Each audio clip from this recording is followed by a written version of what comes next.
자, 오늘 우리 김현우 바오로 신부님께서 여러분들에게 생명의 말씀을 또 주시고자 이 자리에 오셨습니다. 큰 박수로 환영해 주시기 바랍니다.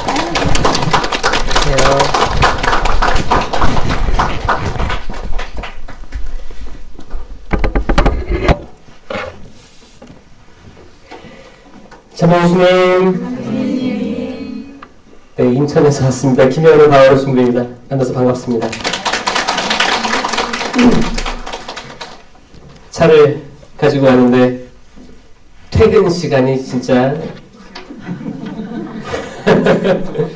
또 그러면서 또 제가 인천에서 또 서울로 출퇴근하는 가족들을 많이 알거든요. 그래가지고 이분들의 삶 참 고단하겠다 생각 들고, 저 아까 그 길이 저야 가끔 이렇게 오는 길이지만 거기를 매일 출퇴근하는 사람도 있지 않습니까? 차가 엄청 많더라고요. 그래가지고 정말 이 사람 축복해달라고 이 지금 가장의 또 집안의 어떤 멍해를 짊어지고 노동으로 해서 가정 생계를 꾸려가는 모든 사람들, 이 시대에 진짜 고독한 가장들이죠. 그래서 축복해달라고 기도하면서 왔습니다. 또 기도하고 보니까 또 금방 오게 되더라고요. 저는 오늘 치과에 갔다 왔는데, 이 치과에 간 이유가 되게 저는 어떻게 이렇게 되지 신기하더라고요. 어떻게 되냐면 처음에는 제가 비염이 생겼어요. 저는 코로나 백신 3차를 맞고 비염 증상이 있어가지고 그때 이상해가지고 없던 게 생겼네. 근데 그때가 딱 제가 해외 호주 선교를 10년 하고 왔잖아요. 돌아와서 3년 살고 있는데 없던 게 생긴 거예요. 그래가지고 코로나 때문에 백신 때문에 생겼나 보다라고 막연하게 생각을 하고 뭐 이따가 없어지겠지라고 했는데 계속 그 비염이 오래 가는 거예요. 오래 가고 더 심해지는 거예요. 그래가지고 그래도 아직 코는 숨을 쉴 수 있지만 예전하고 틀리죠. 틀려가지고 참다가 이비인후과를 갔습니다. 이비인후과를 가서 약 처방 받고 계속 코 세척하는 거 하고 꾸준히 했어요. 공기가 탁해서 그럴 수도 있겠다라는 생각에 이런저런 걸 했었는데, 엑스레이를 이렇게 얼굴 찍어보니까 이쪽 부비동에 염증이 차 있는 거예요. 이게 목을 넘어가는 거예요. 이거를 잡으려고 계속 약으로 하고, 저는 시술 받는 거 싫어하거든요. 막 후회는. 그래서 최대한 저 안 할 거라고 약으로 하겠다고 버티면서 약을 먹은 지가 3개월이 된 거예요. 그러다가 이제 의사가 차도가 없는 것 같으니까 CT 찍어봐야겠다고 그러는 거예요. 그래서 딱 찍었어요. 찍었는데 이거 아마 위치아의 충치랑 연결되어 있으면 여기 찰 수 있다는 거예요. 저 그걸 몰랐어요. 저 코에 문제가 있다고 생각했는데 이게 연결될 수 있구나 해서 빨리 예약을 잡아가지고 치과를 갔어요. 오늘 가니까 또 거기도 엑스레이로 안 돼. CT까지 찍어서 보니까 이 안에 거기 치아 위에 잇몸 거기에 연결되는 이 막이 있더라고요. 이게 연결되는 여기가 아직 뿌리는 살아있고 신경 살아있지만 이쪽이 지금 통증은 없는데 있다는 거예요. 그래가지고 그거 치료하고 온 거예요. 그래서 그걸 왜 얘기하냐 제가 이 생각이 들었어요. 우리 눈에 보이는 거 다 확실히 모르는 거예요. 그쵸? 증상도 확실히 모르는 거예요. 그리고 어디서 그게 잘못됐는지 우리 모른다. 근데 엑스레이도 몰라요. 엑스레이도 잘 안 나와. 근데 CT를 찍으면 나오더라. 그래서 제가 저는 성령쌤이나 철야기도 이런 거 다 영적인 CT라고 생각합니다. 왜냐면 제가 이제 신학교 때 세미나 받고 완전히 저의 모든 것들을 다 적나라하게 봤거든요. 빛이 비추이면서 안수 받고 이제 쓰러져 그 상황에서 쫙 넘어가는 거예요. 인생이. 그게 저는 그렇게 받아들여진 거예요. 이때 내가 나를 점검하게 된 거예요. 부끄러운 거 하나 없이. 아담과 하와가 에덴 동산에서 부끄러움 없이 지냈었어요. 아무런 부끄러움 없이. 근데 죄를 짓고 나니까 나무 뒤에 숨었잖아요. 아담아, 너 어디 있느냐? 그러잖아요. 두려워서 숨었습니다. 그러잖아요. 제가 지은 모든 죄들도 부끄럽지 않았고, 왜냐면 그분 앞에 다 밝혀져 있으니까 오히려 속이 후련했어요. 제가 가지고 있던 모든 분노와 내재적인 모든 안 좋은 기억들, 과거의 모든 것들이 그냥 그 찰나의 빛 속에서 다 불태워진 것 같았어요. 그게 저한테는 세미나였거든요. 지금도 그때의 기억이 생생합니다. 그때가 벌써 20년 된 거죠. 20년. 여러분들은 언제 세미나 처음 받았어요? 50년 전에? 10년 되면 20년 됐고 뭐 세미나를 한 2번, 3번 받은 분도 계세요? 네. 주기적으로 받으시면 좀 좋다고 생각해요. 그리고 우리가 살면서 지금 세미나 받을 때인가 보다 하는 그 막연한 생각이 들 때가 있어요. 그 강력한 초대니까 그거 거절하지 않으시길 바랍니다. 아멘. 잠원동 성당 왔는데 또 기도로 시작할게요. 우리들이 가지고 있는 모든 것들 그냥 때로는 다 부질없는 것들인데 잡으려고 하다 보니까 내가 예수님도 잡아야 되고 세상도 잡아야 되고 또 가족도 잡아야 되고 자녀도 잡아야 되고 그러니까 손이 2개밖에 없는데 잡을 게 너무 많은 거야. 힘들죠? 손을 탁 놓는 거예요. 놔보자고요. 손을 놓고 기도합시다. 성부와 성자와 성령의 이름으로 아멘. 주님, 부족한 당신의 자녀들이 여기 모여 있습니다. 그리고 부족한 제가 이 자리에 있습니다. 주님, 항상 죄송스러움이 많습니다.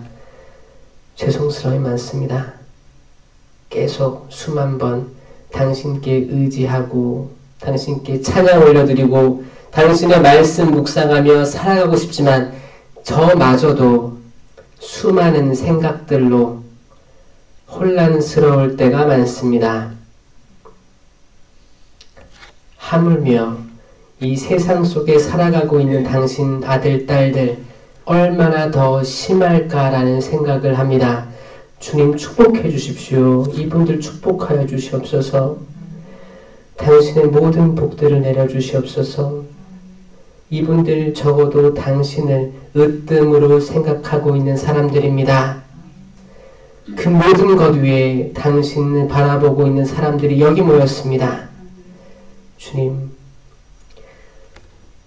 이 부족하고 나약한 저희 육신을 가지고 있는 저희 인류, 하지만 당신 눈에 모상으로 만들어지지 않았습니까? 저희 잊지 말아 주시옵고 살려주시옵소서. 새 생명 불어넣어 주시고 이 대림식이 기다림을 가슴 깊이 묵상할 수 있게 저희들 마음 여유를 허락하여 주시옵소서. 여유가 없는 시대를 살아가고 있습니다. 계속 바쁩니다. 계속 새로운 도전들이 다가옵니다. 주님, 저희는 어떻게 살아야 될까요? 저에게 당신 빛을 비춰주시옵소서.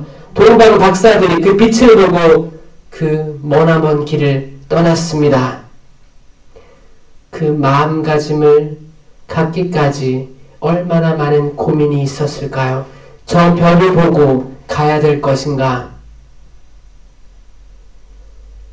주님, 이 대림식의 여정에 저희들도 당신 빛을 발견하고 당신 빛으로 걸어갈 수 있는 그 용기를 주시옵소서. 저희들이 가지고 있는 모든 삶의 매듭들을 풀어주시옵소서. 매듭을 푸는 성모님, 불쌍한 저희를 굽어 살펴주시옵소서. 매듭을 하나하나 풀게 하여 주시옵소서. 급하게 풀지 말고 더 엉키게 하지 말고 천천히 가장 가까운 것부터 하나하나 풀어낼 수 있는 마음의 여유를 허락하여 주시옵소서. 멀리 돌아가도 좋으니 멀리 돌아가도 좋으니 내 앞에 있는 산과 언덕들을 다 파괴시키면서 가지 않도록 지혜를 허락하여 주시옵소서. 돌아갈 수 있는 용기 또한 허락하여 주시옵소서. 오직 당신을 직면하고 당신이 주신 그 모든 지혜와 지식으로 그 많은 은사들로 사탄의 힘을 대적할 수 있게 하여 주시옵소서. 사탄은 강하기 때문에 때론 강하게 나가면 부서집니다. 주님, 저희가 부드러운 마음으로 돌아갈 수 있게 사탄의 불화살을 피할 수 있게 할 수 있는 지혜와 은총 허락하여 주시옵소서. 하늘에 계신 우리 아버지, 아버지의 이름이 거룩히 빛나시며 아버지의 나라가 오시며 아버지의 뜻이 하늘에서와 같이 땅에서도 이루어지소서. 오늘 저희에게 일용할 양식을 주시고 저희에게 잘못한 일을 저희가 용서하오니 저희 죄를 용서하시고 저희를 유혹에 빠지지 않게 하시고 악에서 구하소서. 아멘. 은총이 가득하신 마리아님 기뻐하소서. 주님께서 함께 계시니 여인 중에 복되시며 태중의 아들 주님 또한 복되시나이다. 천주의 성모 마리아님 이제와 저희 죽을 때 저희 죄인을 위하여 빌어주소서. 아멘. 영광이 성부와 성자와 성령께 전과같이 이제와 항상 영원히. 아멘. 성부와 성자와 성령의 이름으로. 아멘. 참 예수님,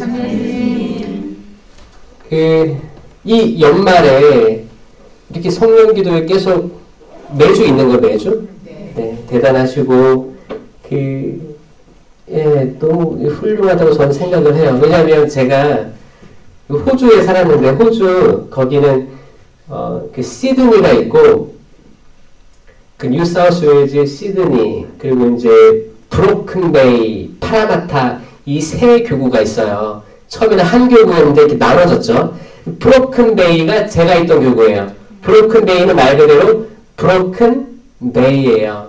만이 이렇게 부서진 것 같은 형상인 거예요. 브로큰베이예요. 그래서 그 해안가 따라서 쭉 되게 긴 교구거든요. 그래서 거의 대부분의 대다수의 본당들은 바닷가 근처에 있어요. 전 바닷가 근처에 있었거든요. 그러니까 뭐 속상한 일 있으면 어떻게 해요? 바닷가 가죠. 바닷가 가고 바닷가 가면 사람 엄청 많아요. 항상 사람 엄청 많고 다 놀러 온 사람들이겠죠. 해변가니까 뭐 사고 파는 사람들 많고 장사 뭐 쓰고 다 그러는 거예요. 그런데 그 성당에 신자, 기도하는 신자는 별로 없었어요. 미사 나오면 그게 다였어요. 일주일에 미사 한 번 나오는 거 그게 다였어요. 그러니까 그 당시에 아시아에서 젊은 사제들이 파견됐었겠죠. 그러니까 호주는 굉장히 세속화된 교회라고 지금도 받아들이고 있어요. 세속화됐고 그러니까 열매가 안 맺히는 거예요. 열매는 뭐예요? 사실 영적으로 우리 열매는 가톨릭 교회에서 열매는 성소예요. 성소가 열매거든요. 신부님, 수녀님, 수사님 이분들이 많으면 그 나라에 신자들이 기본적으로 탄탄한 신앙을 가지고 있다고 판단하게 되는 거예요. 그런데 그때 호주는 그때 제일 막내, 나이 어린 신부님이 50대였으니까 그리고 대부분 8, 90대 이제 다 이제 거기 그러니까 90대 때도 은퇴를 못했어요. 다 본당 신부님이었어요. 본당 신부님이 본당에서 돌아가셨어요. 본당에서 장례 이렇게 하고 이런 식으로 하더라고요. 그래서 다 젊은 신부들은 해외에서 파견돼서 와서 보좌 신부로 두고 사는 거였어요. 근데 그때 호주에서 그랬어요. 저한테 너 50년 한국의 미래를 봤다고 생각해라 라고 했어요. 저 이게 무슨 말이야?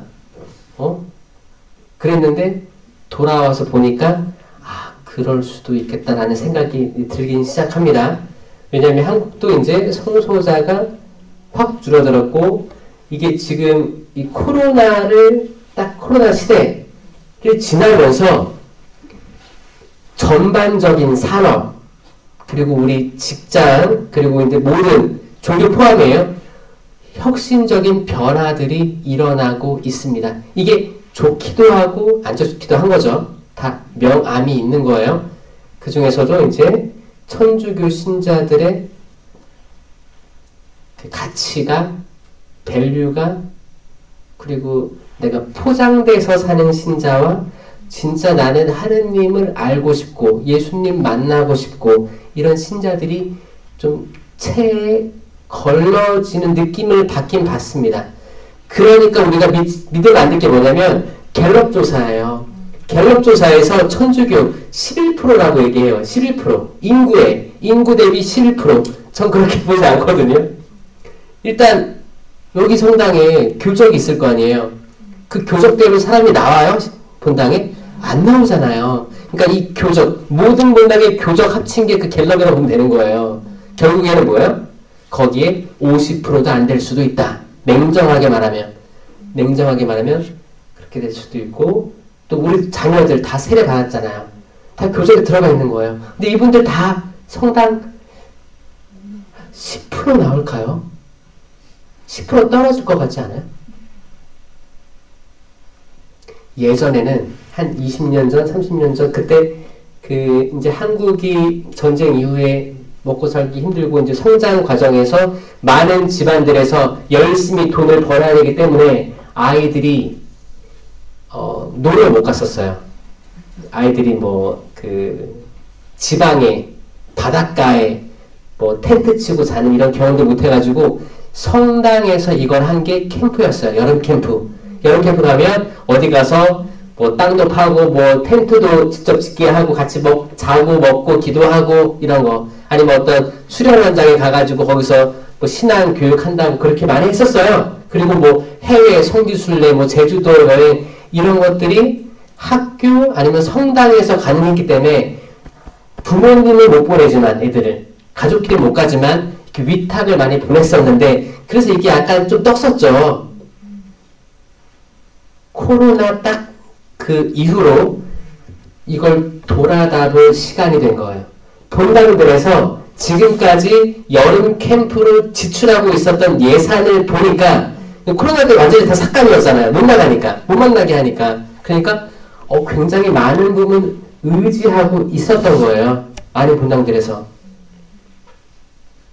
그런데 그 열매들이 점점 줄어들고 오히려 아이들보다는 교리교사가 더 많은 현상.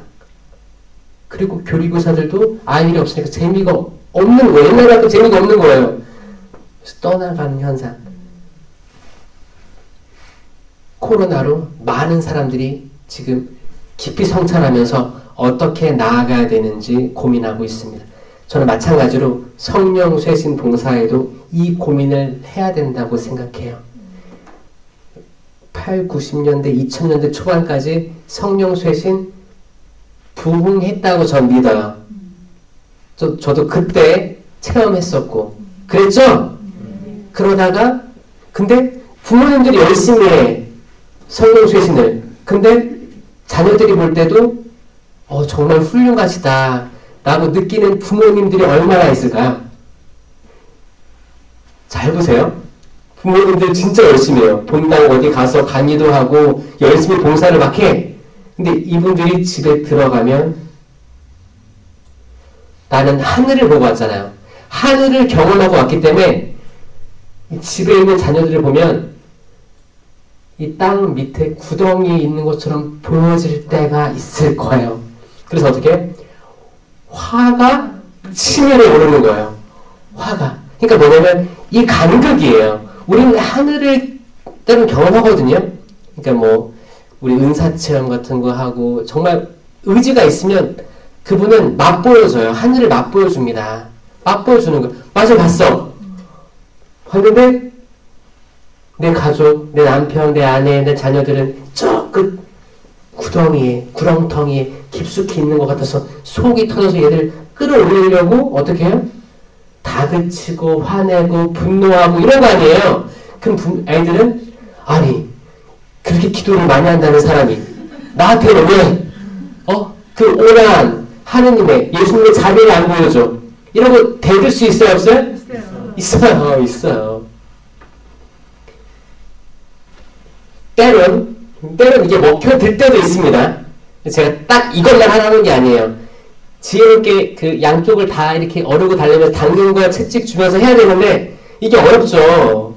어려워요. 어떻게 해야 될까요? 그럼에도 불구하고 가장 효과적인 것은 뭐냐면 부모님이 항구하게 계속 기도하는 모습을 보여줘야 된다.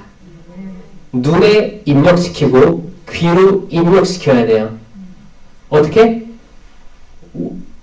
엄마 아빠들이 그쵸 성경 읽는 모습, 아침에 기도하는 모습, 묵주 들고 기도하는 모습, 무릎 꿇고 기도하는 모습, 뭐 새벽에 일찍 일어나서 묵주 알 굴리는 소리 이런 것들을 계속 하지 않으면 저는 특별히 요즘 아이들은 밤에 다 이어폰 꽂고 뭐 게임 같은 거 하고 오랫동안 영상을 본단 말이에요. 그래서 이미 소음에 노출된 사람들이에요. 그래서 저는 새벽을 공략해라 라고 말씀드리고 싶어요. 새벽은 조용합니다. 어떤 집이든지 새벽은 조용해요. 그래서 새벽에 여러분들 좀 일찍 일어나가지고 한번 시도해보세요. 애들 가끔 새벽에 거기 아침 뭐 동트기 전에 화장실도 왔다 갔다 할 수 있잖아요. 그럴 때라도 볼 수 있게.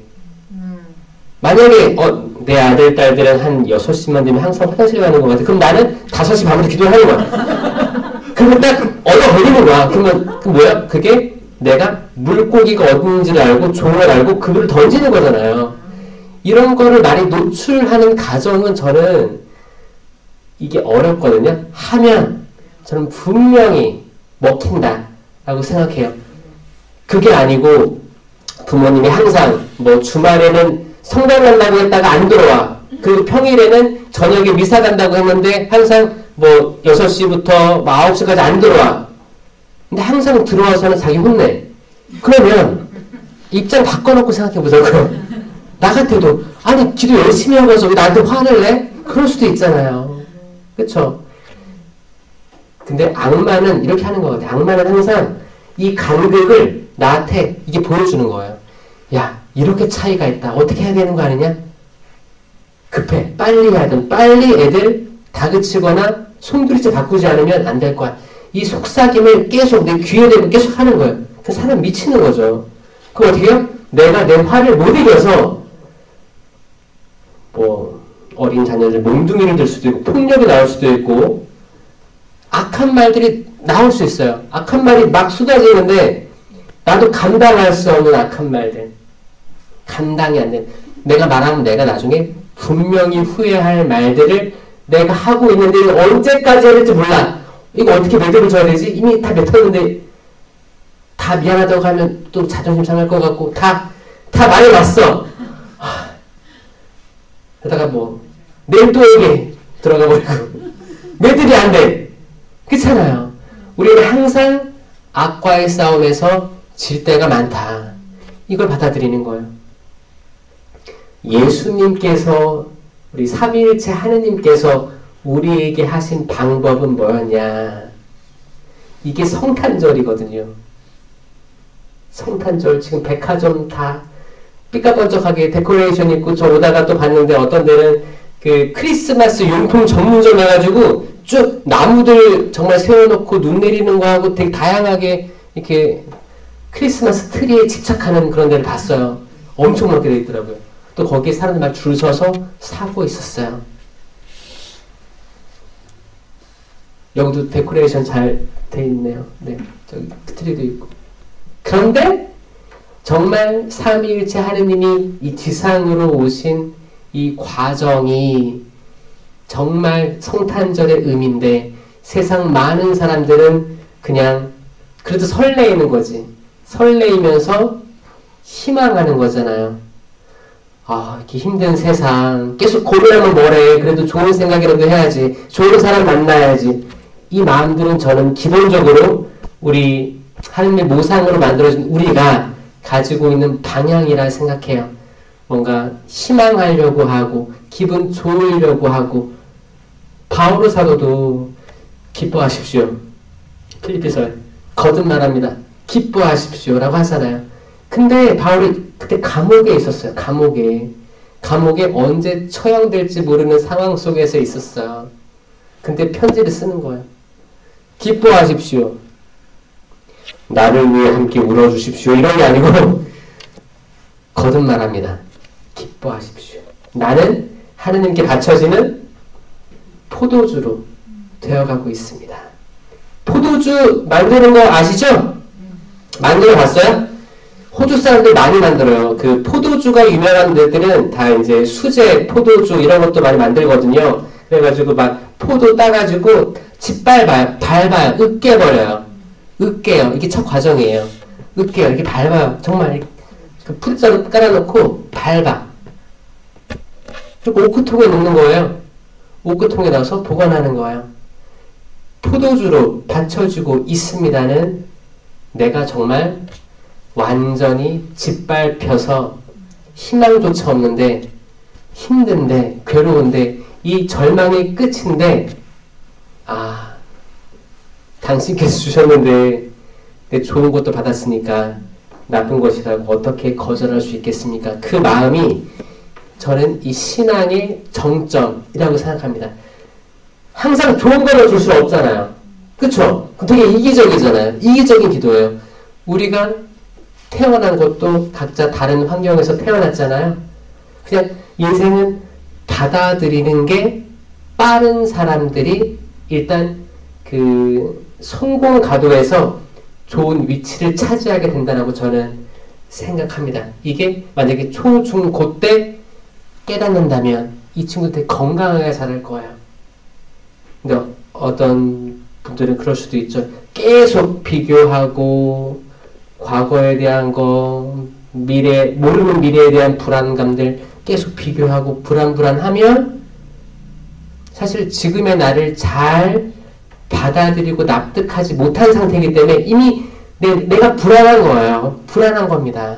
이것도 이해돼요. 하지만 지금의 내 모습, 거울로 비춰진 내 모습, 나의 외모부터 해서 나의 마음, 나의 과거의 트라우마, 상처, 이 모든 나의 가족, 내가 선택하지 않았잖아요. 나의 주어진 모든 환경들, 이게 나구나.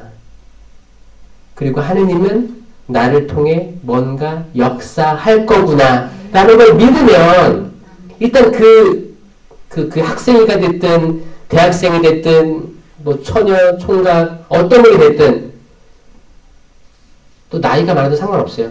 이걸 깨닫는 데는 다 사람마다 틀릴 수도 있기 때문에. 왜냐면 계속 너무 바쁘게 살아오니까 이거를 생각할 틈이 없던 거예요. 이거를 그냥 다 받아들이고 어차피 내가 이 세상에 태어난 게 부모님 때문에 태어났다고는 하지만 그 수억 마리의 그 정자 그리고 난자 이 확률 자체가 이건 부모님이 만든 게 아닙니다, 여러분. 부모님 때문에 내가 있는 게 아니고 이거는 확률을 뛰어넘는 이게 초자연적 신비 하느님 아니면 불가능합니다. 나라는 존재가. 그리고 내가 어디 지역에서 성장할지 이거 다 비교해보면 과학으로 안 돼요. 과학으로 안 되고 통계로 불가능한 것들입니다. 이걸 평생 이건 과학으로 증명할 수 있어. 공부하고 연구하고 평생을 연구하다가 죽기 직전에 모르겠다. 하느님은 계십니다. 이러고 죽은 사람이 많을까요? 없을까요? 많았어요. 중세시대부터 해서 근대까지 과학자들, 수학자들 엄청 많은 사람들이 나는 이 신의 존재를 밝혀낼 거야. 나의 존재를 과학적으로 증명할 거야. 이런 마음으로 또 의술로 내가 사람을 수술하고 그러니까 내가 자만해가지고 나는 언젠가는 사람의 근원을 알 수 있을 거야. 계속 연구하다가 결국 아프고 병상에 들어가면 내가 했던 모든 노력들, 인간적인 그런 공부들, 연구들, 이런 나의 모든 열정들이 이렇게 사그러져 가는구나. 주님, 저에게 자비를 베풀어 주십시오. 이렇게 기도했던 게 다 역사였어요. 그러니까 이거를 반추해보면 지금도 마찬가지잖아요. 우리 코로나 어디서 왔는지 모릅니다.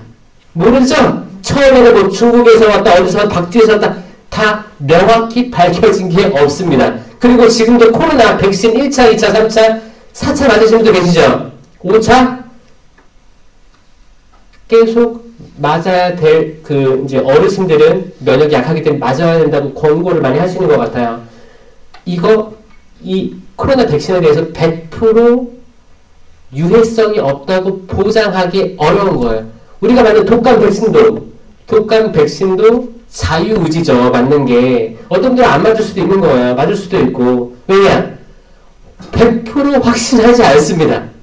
이게 지금의 과학의학이에요. 과학의학이에요. 마찬가지예요. 이 모든 것들을 언제 깨닫고, 이게 인생의 진리거든요. 이걸 깨닫는 게 빠르면 빠를수록 그 영혼은 정말 복되다. 복되다. 그래서 이거를 알려주는 데가 사실 저는 그 성령 세미나라고 하거든요. 그래서 인천교구에는 아이들 세미나도 있고 이제 아이들 청소년 세미나 구분되어 있어요. 아이들만 오는 데가 있고 청소년만 오는 데가 있고 청년들 세미나가 따로따로 있습니다. 그 어른 4개가 있는 거죠. 이거를 제가 그때 강의 가고 안수하고 해봤는데 초등학교 애들 신령기도 너무너무 아름다운 거예요. 네.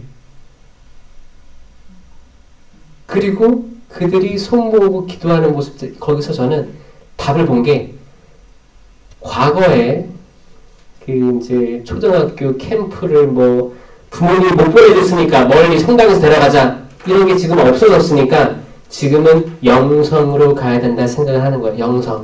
영성은 적어도 아이들이 생각할 수 있게 하거든요. 지금 계속 뭐 스마트폰이다 뭐 게임이다 계속 수동적으로 들어가잖아요. 근데 기도하고 생각하는 거, 상상하는 거, 십자가 보고 상상하는 거, 성경 읽고 상상하게 되는 거, 이 상상. 그리고 10년 기도도 다 나이대 상관없이 되더라를 느끼고 아 진짜 하느님 역사하시는 거 너무 감사한 마음 들었어요. 그래가지고 혹시 여기 서울에 아이들 보낼 데 없으면 인천으로 보내세요. 변화시켜서 보낼 테니까. 그리고 이제 파견사 때는 부모님 오셔야지. 데리러 와야죠. 이렇게 해가지고 하면 저 분명히 이게 도움된다라고 생각하고 아이들 하느님 만난 아이들 마음가짐이 아예 틀립니다. 그리고 아이들이 상처가 있어요. 부모님에게 받은 상처가 있더라고요. 있는데 이 세미나 때 어느 정도 이게 해소가 됩니다.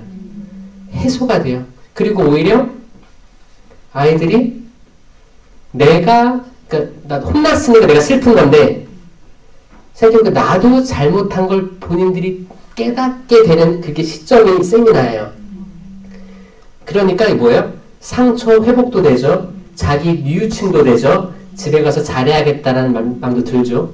그러니까 이게 과거에 가서 뭐 텐트 치고 뭐 운동하고 같이 뭐 이렇게 그 귀신놀이 그런 것도 있었어요. 옛날에 그 뭐지? 캠프 가면 여름이라고 해서 남남 특집 해가지고 천주교식 캠프를 갔는데 애들 놀래키는 거 이런 것도 있었어요. 이거 다 잘못됐던 거라고 저는 고백을 하고 싶어요. 다시 새로 나야 됩니다. 영성적으로 사랑을 가르쳐야 되고 나눔을 가르쳐야 되고 이 아이들 동의하십니까? 네. 그러면 열심히 보내주세요. 하느님은 삼위일체예요. 이거 항상 삼위일체로 기억하셔야 됩니다. 삼위일체가 신비이기 때문에 이해하기가 어렵습니다. 제가 계속 개신교 분들하고 계속 논쟁하는 게 뭐냐면 삼위일체예요. 왜냐? 삼위일체는 개신교도 믿고 있는 거예요. 그런데 잘못 이해하고 있어요. 개신교가. 왜냐면 이게 3세기에 만들어진 교리예요. 이게 뭐예요? 처음에는 예수님이 십자가에 달려 계신 예수님이 인간 예수냐 아니면 하느님이냐 이 싸움이었어요. 신성, 인성에 대한 문제였습니다. 그러다가 아리우스 이단이 퇴출되고 아니다. 아리우스는 그냥 예수님이라고 했거든요. 예수. 하느님 안에 신성이 없다. 가톨릭은 신성과 인성이 동시에 계신 참 하느님이시다라고 고백했단 말이에요. 이게 삼위일체의 시작입니다. 그게 뭐예요? 성부, 성자, 성령은 무조건 한 분이에요. 유일신 하느님이에요. 만약에 성부, 성자, 성령이 각각 하느님이면 삼신론이 되는 거예요. 그러니까 무조건 한 분이어야 되는데 그러면 우리한테 나타난 예수님은 뭐야? 하느님이시면서 예수님이 어떤 지금 8시니까 8시에는 예수님하고 9시에는 하느님 하자. 이런 게 아니고 그분은 시간 개념이 없어요. 영원하신 분이에요. 영원하신 분이기 때문에 영원하신 분을 이 유한한 우리는 증명할 수 없습니다. 다른 차원이에요. 땅바닥 겨울에 개미들이 사람이다. 사람은 어떨 거야 증명할 수 있어요? 명제를 제출할 수도 없을 거예요. 차원이 틀린 존재라는 거예요. 우리도 하느님의 차원을 감히 설명할 수도 없고 설명하려고 하면 교만이겠죠. 삼위일체 교리는 이건 인간이 우리가 할 수 있는 최고의 지성으로 하느님께 봉헌한 이름입니다. 아멘. 삼위일체는 하느님, 예수님, 성령님이 한 분이시면서 동시에 세 분이면서 동시에 한 분이면서 동시에 세 분이면서 동시에 한 분이에요. 이게 영원을 돌아가는 거예요. 영원 속. 시간이 없는 상태에서 영원히 돌아가기 때문에 이게 딱 어느 순간에는 예수님이다 라고 할 수가 없어요. 아셨죠? 그러면 이거를 이해했으면 그러면 천사 가브리엘이 마리아 은총이 가득하신 마리아여 기뻐하여라.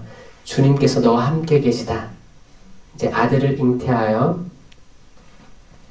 날 터이니 예수라 하여라. 아니 저는 처녀인데요. 어떻게 그런 일이 있을 수 있습니까? 성령께서 너에게 내려오시고 지극히 높으신 분의 힘이 너를 감쌀 것이다. 이거 다 과학적이지 않습니다, 여러분? 과학이에요? 과학도 아니죠? 마리아가 아이를 가졌어요. 그러면 이 아이, 태 속에 있는 아기 예수님은 하느님일까요? 예수님일까요? 성령일까요? 삼위일체 예수님이에요. 삼위일체. 항상 삼위일체 기억하셔야 돼요. 항상 떨어질 수 없으니까. 항상 같이 있으니까. 삼위일체 예수님으로 계신 거예요. 그러면 삼위일체는 곧 예수님은 곧 하느님, 성령님. 그래서 하느님의 어머니가 된 거예요. 엘리사벳이 있었는데 이미 세례자 요한 뱃속에 있었죠. 마리아가 한참 걸려서 왔어요. 딱 보니까 엘리사벳이 뭐라고 해요? 성령으로 가득 차서 아니 주님의 어머니께서 여기 오시다니요. 그러죠? 그때 엘리사벳이 했던 주님은 하느님이었어요. 왜냐면 예수님이 태어나기 전이잖아요. 예수님 태어나기 전에 쓰였던 구약의 모든 주님들은 하느님입니다. 주님, 아도나이, 야훼 다 하느님이에요. 하느님. 그럼 엘리사벳이 마리아에게 했던 그 말은 하느님의 어머니께서 저에게 오시다니요예요. 그게 1월 1일 하느님의 어머니, 천주의 모친, 동정성모 마리아, 그 대축일이 그거예요. 그게 마리아에 대한 첫 번째 교리예요. 이해하셨어요? 네. 그분은 영원하시기 때문에 삼위일체 개념은 그렇게 들어가야 되는 거예요. 그런데 개신교에서 뭐라고 하냐? 아니다. 인간 예수님 맞아요. 신인 예수님이라고 하지만 마리아는 그냥 아무나 랜덤으로 뽑은 그 통로에 불과하다. 그냥 선택받은 어떤 사람에 불과하다라고 얘기하는 거예요. 잘 보세요. 사람은 유한하잖아요. 우리 유한해요. 유한한데 영원하신 분이 유한으로 들어오셨어요. 그러면 이 유한은 영원하고 전혀 상관없게 되는 건가요? 이미 마리아의 태는 영원했어요. 영원한 거예요. 영원하신 삼위일체 하느님이 태 속에 10개월 있었다는 게 10개월? 이거 만만하게 그냥 무시하고 넘어가야 되는 거예요? 여러분들 그 아이 태 중에 있어 봤잖아요. 이거 이 시간 무시할 만큼 그런 시간이에요? 아니죠. 엄청난 시간을 그 영원하신 분이 유한한 그 공간으로 계셨으면 그 여인은 복된 여인입니다. 그리고 이미 이 여인은 영원하심을 체험한 여인입니다. 유한한 사람이 영원을 체험하고 내 육체적으로 체험한 사람이에요. 아니 이분을 어떻게 폄하할 수가 있는지 제가 여기에 대해서 계속 그 개신교 목사 신학생들도 저한테 메일이 많이 와요. 논쟁을 합니다. 논쟁을 하면 다 얘기해줘요. 거기 성령으로 반박하는 걸 좋아하니까 아니 주님의 어머니께서 나에게 오시다니 이거는 성령의 충만해서 엘리사벳이 한 말이다. 이거 성경에 있지 않냐. 그리고 예수님이 형제자매가 그렇게 말했으면 왜 십자가에서 마리아에게 여인이시여 이분이 당신 아들입니다.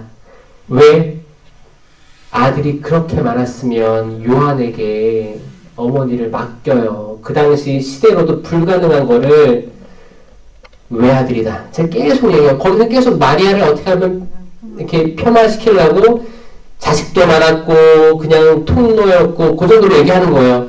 그러니까 그분들은 지금 안타깝지만 이 대림 시기 때 마리아를 지웁니다. 그러니까 예수님이 오는 걸 기다리는 그쪽으로만 포커스를 두는 거예요. 그런데 천주교는 얼마나 풍요로워요. 마리아에 대해서 잘 묵상할 시간이 되는 거예요. 하느님께서 그 크신 분이 가장 낮은 곳으로 오십니다. 가장 낮은 곳. 하느님께서 다 창조하신 세상이에요. 다 창조하셨다고 했잖아요. 첫째 날 이제 여러분들 알아야 돼. 이 그 천지 창조는 머릿속에 있으면 좋아요. 항상 그림처럼 그릴 수 있어요. 첫째 날 빛이 있어라. 빛. 이 빛은 뭐 예수 그리스도의 빛이다. 이런 말도 있지만 이거는 요한이 얘기한 거예요. 하지만 천지창조에서의 빛은 그리스도일 수도 있지만 그리스도보다는 우주라고 생각하는 거예요. 왜냐? 이유가 있어요. 그분께서는 예수님, 그분께서는 창조되지 않고 요한복음에 그분께서는 창조되지 않고 나셨어요. 그러니까 만약에 하느님께서 천지창조 때 빛이 있어라 했다면 이게 말이 정면으로 부딪히는 겁니다. 그래서 저는 첫째 날, 둘째 날, 셋째 날 다 장소라고 부르는 장소. 첫째 날 빛이 있어라. 이건 빅뱅이에요. 빅뱅. 세상의 시작. 지금까지도 과학자들이 알고 있다는 거. 펑. 뭔지 모르겠지만 터졌어요. 펑. 그리고 시간과 공간의 팽창해서 지금까지 우주가 있다는 거 아니에요? 우주. 둘째 날 하늘, 바다. 물을 나누신 거예요. 셋째 날 땅. 이거 다 장소예요. 장소 3개 만들고 셋째 날 만들고 넷째 날부터 심었다고 했잖아요. 넷째 날 우주에 해와 달과 별을 심으신 거예요. 다섯째 날 하늘에 새, 바다에 물고기 심으셨고 여섯째 날 땅 위에 나무도 심고 동물도 심고 사람 심으신 거예요. 이렇게 되면 이게 쭉 이어지지 않습니까? 흐름이 있잖아요. 질서가 있고. 그리고 7일째 쉬셨다. 그리고 이제 그분께서 창조된 세상 안으로 들어오시는 게 성탄절인데 이때 인간은 하느님을 받아들일 시간적 여유가 없었다. 그쵸? 바빴잖아요. 다 여간이 다 꽉 차 있었어요. 지금도 12월 24일 저녁 25일 아마 다 부킹 돼 있을 거라고 생각합니다. 어떤 숙소든지 다 돼 있을 거라고 생각합니다. 2000년이 지나도 똑같이 인간들은 바쁩니다. 바빠요. 지금도 예수님이 태어나신다고 하면 아마 농촌 가서 마구간 잡아야 될 거예요. 방에서 태어날 일은 없다라고 생각합니다. 저는 이주민들, 난민들, 그리고 이제 선원들, 특히 외국인들 돌보고 있는데, 지금 21세기 대한민국에서 집에서 출산하는 사람들이 있다고 하면 믿기시겠어요?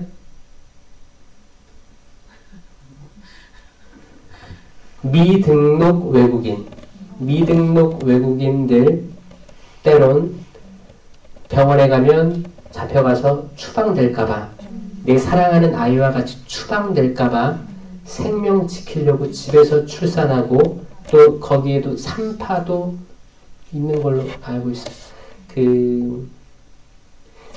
이 대림 시기를 잘 지내려면 일단 또 자선주의 다가오잖아요. 우리가 다 힘들어요. 모든 사람이 다 힘듭니다. 지금 코로나 좀 극복하지만 또 경제적으로, 그리고 불안정한 뭐 부동산 문제라든지 뭐 다양하게 다들 다 불안정해요. 왜냐면 이걸 겪어본 적이 없잖아요, 저희가. 코로나 이후의 삶을. 그리고 뭐 버블이 있다, 터진다.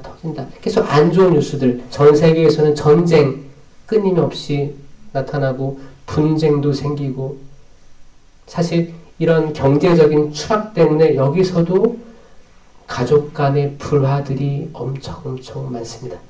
다 어려워요.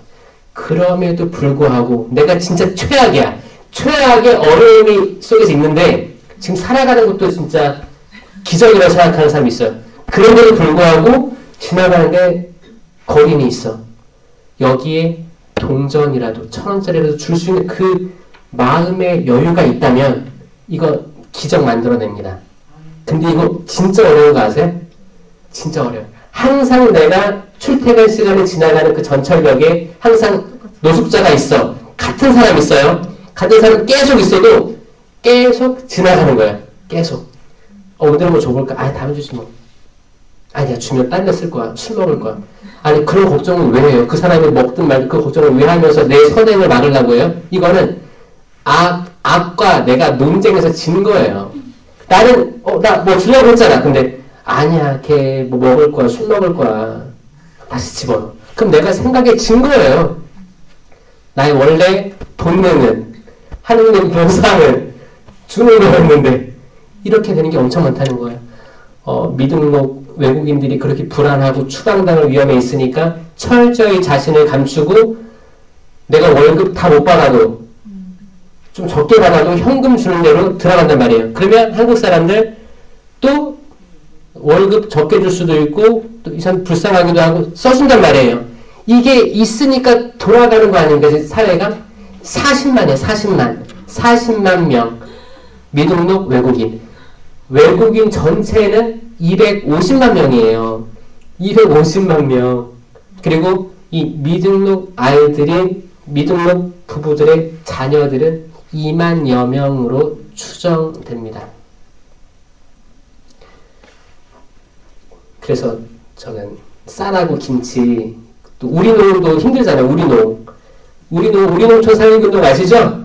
천주교에서 하는 거잖아요. 그래서 저는 또 거기 또 닭 수매해가지고 외국인 노동자들 쌀하고 김치 막 나눠줘요. 그러면 그렇게 김치볶음밥 해먹으라고 제가 하거든요. 맛있다고 해먹었는데 맛있다는 거예요. 그래서 외국인들 김치볶음밥 홍보도 하고 이렇게 하고 있는데 그거 다 후원회로 이루어진 거예요. 후원회로 이루어져서 근데 사람들 정말 너무너무 다들 힘드실 텐데 십시일반으로 해서 이렇게 해주시는 거거든요. 저는 항상 후원 행사라고 그래요. 그 CMA 하면 사실 수수료가 있기 때문에 1,000원은 안 받고 저 2,000원부터 받습니다라고 해요. 한 달에 2,000원.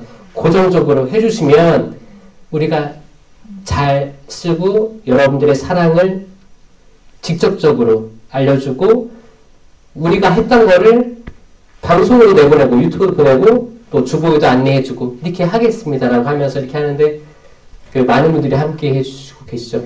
여기 서울에도 이주사목위원회가 있어요. 유상영 신부님이라고 같이 활동하고 있는데 훌륭하십니다. 이 겨울 누가 제일 추울지 한번 생각해 보시면 딱 떠오르는 게 노숙자분들하고 좀 외국인 노동자들이라고 생각을 하거든요. 그들을 위해서 뭐라도 어떤 방법으로든 방법을 찾아내신다면 여러분들의 성탄 저는 정말 의미 있을 거라고 생각합니다. 그때 예수님 가족, 성가정을 받아준 사람은 한 명도 없었어요. 자기 집에 환대해준 목동들이 거기 3명의 와이즈맨 한국어 뭐라고 하죠? 동방 박사 와이즈맨 동방 박사들은 별을 보고 궁금해서 왔겠지만 정말 진심으로 아이를 출산한 그 성가정을 환대해준 인간은 한 명도 없었다는 게 그게 사실인 거예요. 사실 동물들이 환영해줬고 나무 구유는 나무로 만들어졌죠. 나무가 환영해준 거예요. 이 나무는 결국 예수님의 직업도 나타내는 거예요. 목수의 아들, 목수일을 나무와 함께 같이 지냈던 예수님의 유년 시절, 그리고 결국에 나무에 달려 돌아가시는 거예요. 이 나무는 다 나무입니다. 예수님의 생일은 나무예요. 이게 생명나무라니까요. 생명나무. 생명나무에 열매가 달린 거다. 이렇게 이해하셔라. 그러니까 십자가를 바라보면 너무 슬퍼. 좌절적이야. 이게 아니고 저는 기쁘고 희망차고 선물 갔으면 좋겠어요. 제가 그 차이를 알았어요. 개신교는 십자가상에 예수님이 안 계십니다. 그쵸? 그러니까 저는 개신교는 활발한 것 같아요. 잘 웃고 그렇지 않아요? 잘 보세요. 참 천주교가 좀 십자가를 바라보는 거에서 약간 편견, 선입견이 있다라고 저는 생각하거든요. 그냥 나와 같이 고통을 함께 할 것 같고 아이고 예수님 나도 힘들 때 예수님은 더 힘들겠네요. 아이고 상처 봐봐 하면서 막 감정이입을 하다 보니까 나도 힘든 거야. 축 늘어져가지고 성과도 크게 안 나와. 순한 기약 계속 떨어져. 계속 나가. 그게 아니고 십자가는 생명나무다. 생명나무에 열매가 달려있다. 이 생명나무의 열매는 모든 인류에게 허락된 열매였다. 하나님께서 아담에게 여기 있는 모든 나무의 열매는 먹어도 좋다. 하지만 선과 악을 알게 하는 나무는 안 된다라고 했죠. 그러니까 거기에 생명나무가 있었거든요. 생명나무는 이미 허락된 나무였고 선악과 나무는 허락되지 않았는데 첫 인류는 허락되지 않은 선악과 나무에만 집중을 했고 생명나무 열매는 외면당했다. 이해되시죠? 선악과 나무 열매를 먹으면 눈이 밝아져서 선과 악을 구분해서 남들을 심판할 수 있게 됩니다. 심판하는 거예요. 심판했어요. 그 순간 아담은 하와를 심판했고 하와는 아담을 심판하게 되는 거죠. 네 탓이야, 네 탓이야. 이거 안 했을까요? 사실 보면 억울하기도 하거든요. 하와가. 사실 하느님께서 아담에게만 그랬어요. 여기 있는 모든 나무 열매 먹어도 되는데 선악과 먹으면 안 되라고 했는데 그 뒤에 하와는 태어납니다. 하와는 직접 듣지 못했어요. 이 말을. 뭐예요? 아담이 알려주지 않은 거겠죠. 모르겠어요. 소통이 이거 애초부터 사람에 대한 소통이 잘 안 되는 걸 이미 형상화할 수도 있어요. 이미 소통이 안 된 그들에게. 근데 뱀한테 속아가지고 따서 먹은 건 하와고 하와도 몰랐겠지. 먹어봐. 너도 먹어봐. 뭐 남자가 뭘 알겠어요? 좀 먹지? 그쵸? 먹겠지. 그리고 이제 눈이 밝아져서 내가 부끄러운 걸 깨달으니까 숨었잖아요. 그게 정확히 인간입니다. 지금도 이게 반복되고 있는데 여기가 에덴이거든요. 에덴 동산은 하느님 나라예요. 하느님이 통치가 있는 곳. 그럼 여기에 하느님이 계신 거예요. 하느님이 계신 거예요. 어디나 두세 사람이라도 내 이름으로 모인 곳에 나도 그와 함께 있겠다라고 하시잖아요. 그게 하느님 나라예요. 여기도 하나님 나라고 여러분 가정에서 가정 기도를 한다. 거기가 하나님 나라가 되는 거예요. 근데 거기에는 항상 커다란 나무 두 그루가 있을 거예요. 생명나무, 선악과 나무. 선악과 나무는 내가 판단하는 거예요. 너 잘못됐어. 잘했어. 근데 대부분 잘못했어로 많이 판단을 하시겠죠? 딱 심판을 내려버려요. 제일 좋은 건, 이게,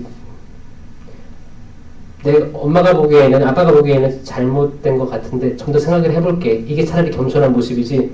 우리는 그 누구도 단 한 번에 그렇게 명확하게 판단할 자격이 안 됩니다. 네. 이것도 받아들이시면 마음에 평화가 올 거예요. 우리는 수천만 번 판단하고 심판하고 살잖아요.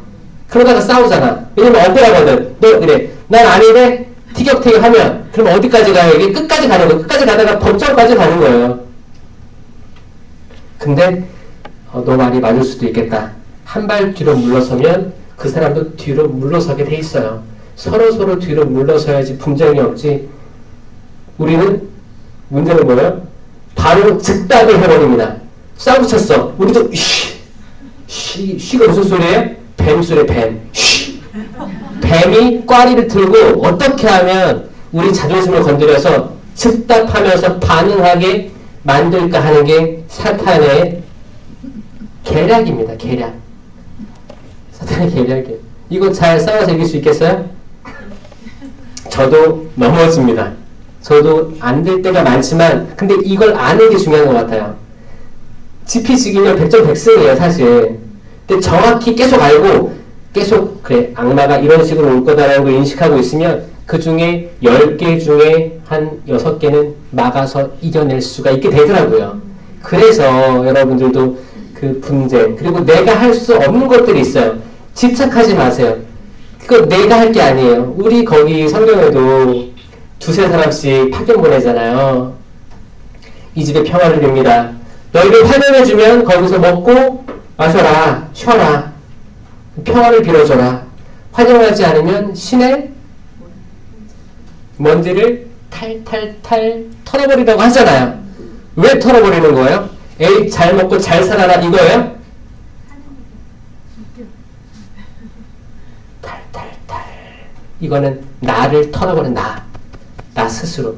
왜냐면 우리가 때로 선교 가거나 우리 자식이나 이웃이나 어디 벨 누른 다음에 환영받길 바랄 때가 있을 거예요. 우리 구역반인데 한번 가볼까? 근데 매몰차게 거절당할 때도 있을 거예요. 그때 에이 잘 먹고 잘 살아 어떻게든 주고 보자 이게 아니고 저주를 주라는 게 아니고 나를 죽이라는 나를 털어버리는 거예요. 나를. 아 주님 또 다른 사람이 파견되면 이 사람 바뀔 수 있겠죠. 제 역할은 여기까지로 알고 있겠습니다. 그래야 가야지 마음의 평화가 있지. 집에 가서 내가 거절당하고 와서 내 집에 애기들한테 남편한테 아내한테 어르신들한테 화풀이를 하게 된다는 거예요. 이게 뭐예요? 악이 들어오는 거예요. 악이 들어와서 이게 어딘가에 나보다 약한 존재한테 이게 가게 돼 있어요. 이게 악의 흐름입니다. 악마는 있어요. 사람이 악해서 그런 게 아니잖아요. 다들 아시겠지만 털어버리고 가시는 거예요. 미련 끊고. 미련이 있을 수도 있거든요. 아니 내가 이렇게 열심히 살고 성가하고 이렇게 봉사를 하는데 내 말을 그렇게 무시를 하고 나의 이런 손 내는 거를 이렇게 이런 자에 거절을 해? 화가 나기 시작하는 거예요. 그게 아니고 여러분들보다 더 훌륭하거나 적재적소에 맞는 사람, 대화가 통하는 사람이 그 집에 가면 그때 그 사람들은 회개할 수 있을 거예요. 이걸 믿으시면 마음에 평화가 오는 거예요. 근데 내가 사람들한테 이렇게 말해놨는데 내가 성당에서 이런 역할을 하고 있는데 내가 거절당하면 내 자존심에 내가 무너지고 악마는 너무너무 즐거워할 상황이 된다는 거죠. 그래서 우리는 기다려야 됩니다. 기다려야 돼요. 기다리는데 또 악하게 기다리는 게 아니에요. 이제 바오로 사도가 그런 게 있었어요.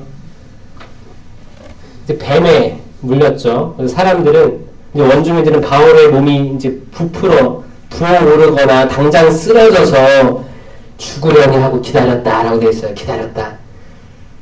제일 무서운 눈이 무슨 눈이에요? 두고 보는 눈이 제일 무서운 눈이에요. 여러분들 누굴 두고 보고 계세요? 자녀들이 될 수도 있고, 남편 아내 될 수도 있고, 내가 싫어하는 직장 상사, 직장 동료들 될 수 있어. 두고 보면서 실수하길 바라거나, 망하길 바라거나, 건강이 안 좋아지길 바라거나, 이 눈이 제일 무섭다고 합니다.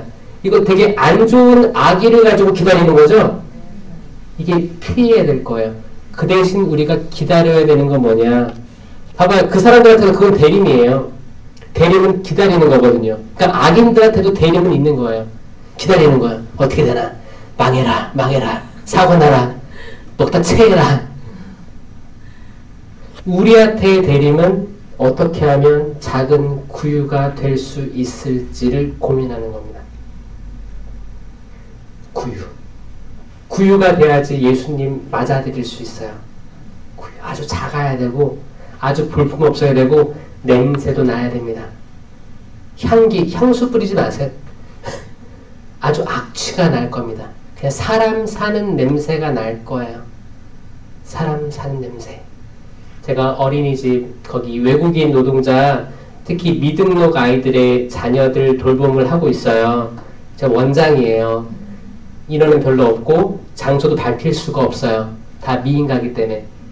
근데, 이제 거기 지자체에서는 알고는 있는데, 허가는 얻을 수 없지만, 있는 건 알고 있겠다라고 약간 그렇게 쌍생을 하고 있거든요. 기저귀 가는 거 제가 거기 아니면 어디서 보겠어요. 기저귀 가는 거 보면 무슨 냄새 나요? 고구마 냄새, 고구마. 그게 인간이에요. 거기서 해방될 수 있는 인간은 없다 라는 겁니다. 근데 우리가 샤워 쫙 하고 이쁘게 하고 향수도 뿌리고 멋지게 나타나면 사실 그 냄새가 안 나겠죠. 하지만 그 냄새는 계속 있을 거예요. 때가 되면 그 냄새는 계속 있을 거지만 지금 시대가 좋아져가지고 냄새를 다 커버하고 변기 한번 돌리면 쫙 내려가는 기적을 체험하는 거죠. 이게 옛날에 어떻게 했어요? 다 쌓아놨죠? 제가 어떤 얘기 들었냐면 인도에서 선교를 하다 돌아온 신부님이 계세요. 근데 코로나 시기인데 밖에 못 나가는 거야. 밖에 못 나가는데 그 빌딩 같은 거였나 봐요. 사제관이. 근데 물도 안 나와. 다 끊겼어. 코로나라 사람도 왔다 갔다 할 수 없는 거예요. 어떻게 해요? 그 신부님도 똥을 쌓고 또 쌓고 그렇게 살았다는 얘기가 있었는데, 그러니까 지금 변기가 잘 내려가면 기분이 좋아야 돼, 안 좋아야 돼요? 행복해야 되죠? 사실 작은 거에 행복을 느끼면서 우리의 죄도 변기 누리는 것처럼 한 방에 내려가는 게 있잖아요. 탕공, 고해성사. 얼마나 좋아요. 신부님들이 기억하지도 않아요. 까먹어요. 너무 많아가지고. 그리고 기본적으로 여러분들이 하는 고해가 다 거기잖아요. 미사 안 나오고 그런 건데. 그래서 저는 탕공보다 따로 시간을 내서 평일이든 그럴 때 가서 보시는 게 낫다라고 생각을 합니다. 저는 탕공이 다가오지만 봤어요, 여기 이미? 전국의 모든 성당에서 탕공이 다 아마 이번 주 다음 주 이렇게 있을 거예요. 그때 저는 악마들이 어떻게 판을 치는지 저는 이미 예측이 되거든요. 아, 성나타 갔어. 한 1년 만에 왔어. 바빠가지고. 근데 사람이 엄청 많아. 신부님 한 4명 있어. 아, 신부님 힘드시겠다. 길게 가면 안 되겠다. 미사 빠졌어요. 사는 게 죄죠. 또 나와. 이밖에 알아내지 못한 죄. 이거 다 악마가 아주 좋아할 진풍경인 거예요. 전국 모든, 전 세계 모든 성당들에서 이 고해성사를 하고 있으니까 악마는 박수치고 너무 신나지 않을까요? 나 같으면 신나겠는데 회개하는 사람이 한 명도 없는 거예요.